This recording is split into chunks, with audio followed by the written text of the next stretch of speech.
baby loves. Naglinis tayo ng malunggay para sa ano natin. Ay, tapos ko na palang nalinisan to. Pasahog natin sa isda. Pero, bago sa lahat naman mga baby loves, please subscribe and don't forget to click the notification bell para sa sunod nating video. Please subscribe. Thank you mga baby loves.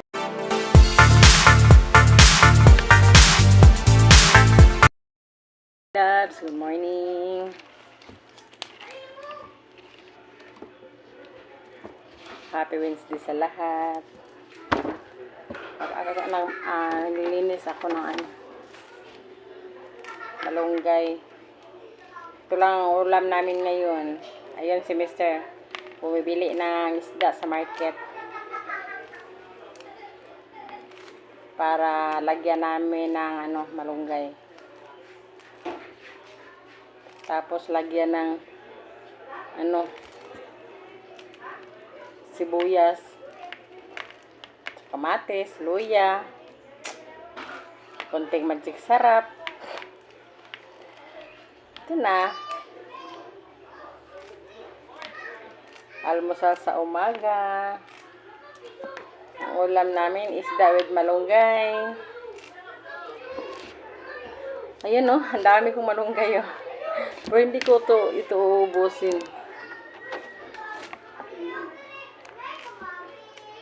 Hanggang bukas ilagay ko lang sa refrigerator para hindi matuyo. Kumakain ba kayo ng malunggay dyan? Maganda ito sa kalusugan natin, malunggay. Saka ang iba nito, siguro mamaya gawin kong juice. Saka inumin ko. Wow, sarap. Gawin nating malunggay juice, mga baby loves.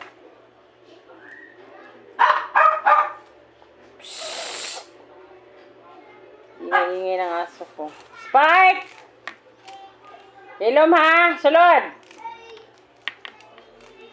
Kapag pinagalitan ko naman, din, sumusunod din naman. Ang ingay talaga pag malapit tayo sa kapitbahay. Row house lang kasi itong tinitirahan namin, row house. Kaya dinig na dinig yung away ng kapitbahay. Saka minsan nagmamaritis ako. Ganyan. Kung anong pinag-awayan. Hindi naman talaga mawawala yan sa ating mga Pilipino yung pagkamaritis, di ba? Magmaritis din tayo minsan para may alam tayo sa kapaligiran. Ay, nako. Tuwan ko itong mukha ko. Nang lubot na. Naglagay ako ng kalamansi.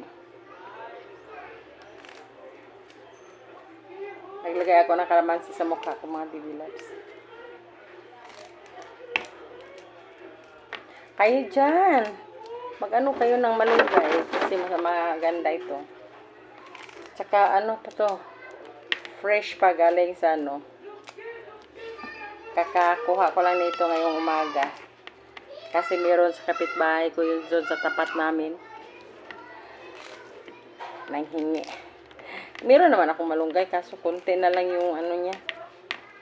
Dahon kasi may kapitbahay din akong humihingi. Ganyan kami dito hingian. Hingi ka sa kabila.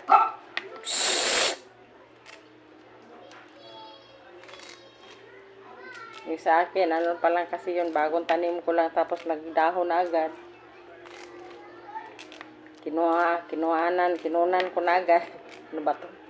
Ang hirap talaga pag Bisaya magtagalog. Maipit masantaan. So, kailangan ko na magtagalog. Sabi ng asawa ko, bahala na daw na ano yung Tagalog ko. Bahala na daw na sa English ko pa, wrong grammar yung Tagalog ko. Ang malaga, may makaintindi daw. Kasi hindi daw lahat ng Tagalog nakaintindi ng Bisaya. Yung iba, yung mga Bisayan na nakapunta sa Tagalogan lo na lugar, makaintindi. Pero yung pure na Tagalog, hindi makaintindi. Malay mo, may manonood na pure na Tagalog sa video kong ito, di ba? Intindihan nila ako. Ganito lang talaga. O di ba, punong-puno.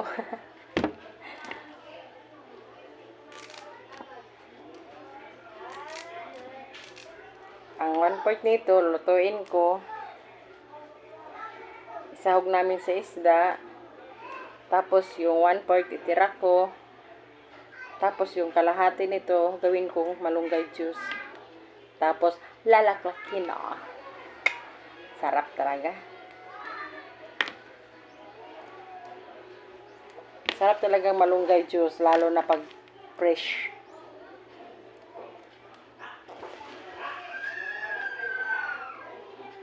Lalo na pag presko yung malunggay juice. Wow! Ang sarap. May ano pa Tagalog nito, may matikdan ko.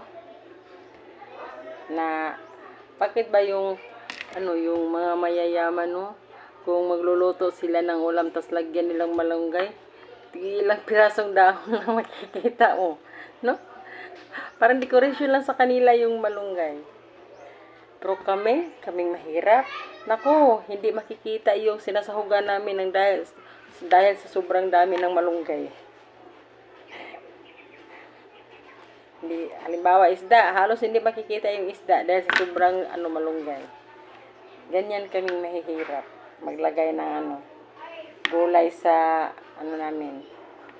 Man yung lagyan ng gulay. Pero yung mga mayayaman, kadalasan talaga nakikita ko. Ilang piraso lang. Ganyan lang. Hindi ba sila mahilig sa malunggay? Kayong mga mayayaman dyan, mga sir, hindi ba kayo mahilig sa malunggay? Masarap ito sa kalusugan natin itong malunggay. Iwan ko kung anong vitamins meron dito. Hindi ako nakasearch. Basta ang alam ko, maganda sa katawan itong malunggay, lalo na pag gawing malunggay juice.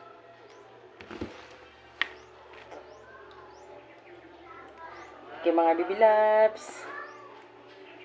Thank you for watching.